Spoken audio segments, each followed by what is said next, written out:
All right. Here's activity YZ21.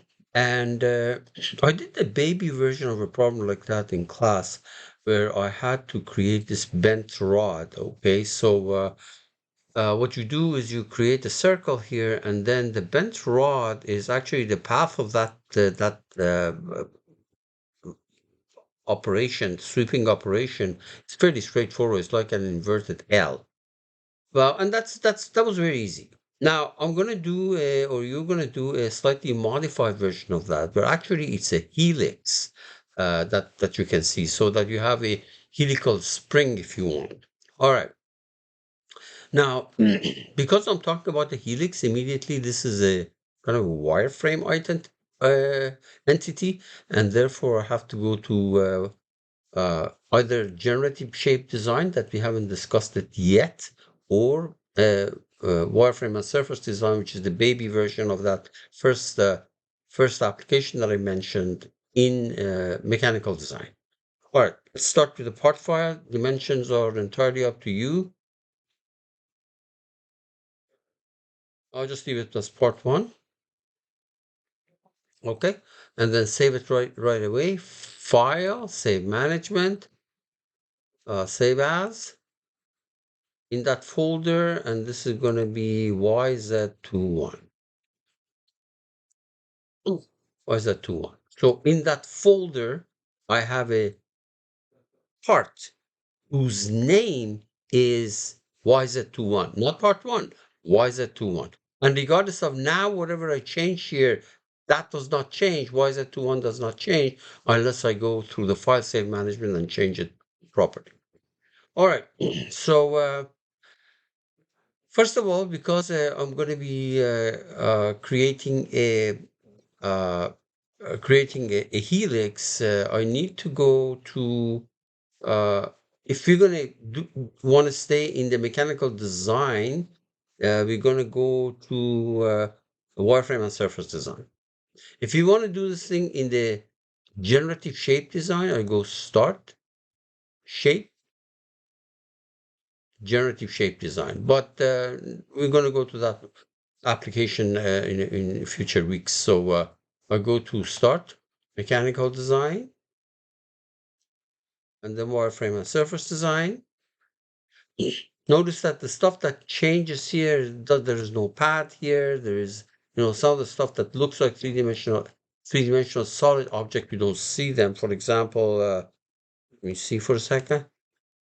It has surfaces. It doesn't have solid object. Now, what I'm going to do is, in order to start a helix, there is a helix icon here. Let me turn this thing around under wireframe. Let me move this thing here. Okay. If you expand this thing, you see that there is a helix here.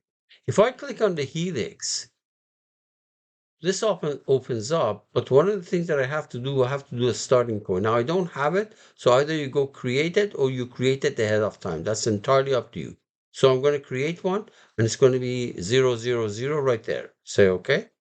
So we already created a point. Okay, and the direction is let's see. The direction axis is going to be X.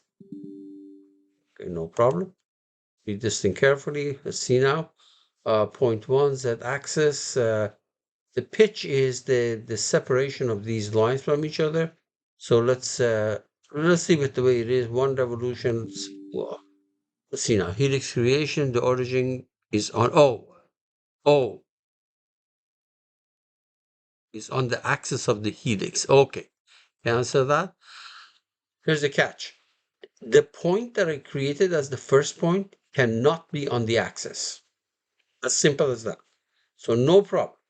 What I'm going to do is, let's see if I can change this. I go there, I say remove uh, other selection. It's better if I did this thing. I can make a edit the point. Yeah, instead of 0, I will make it move, for example, maybe 2 inches in the, I don't know, X or Y, doesn't matter. Put down 2 here. There.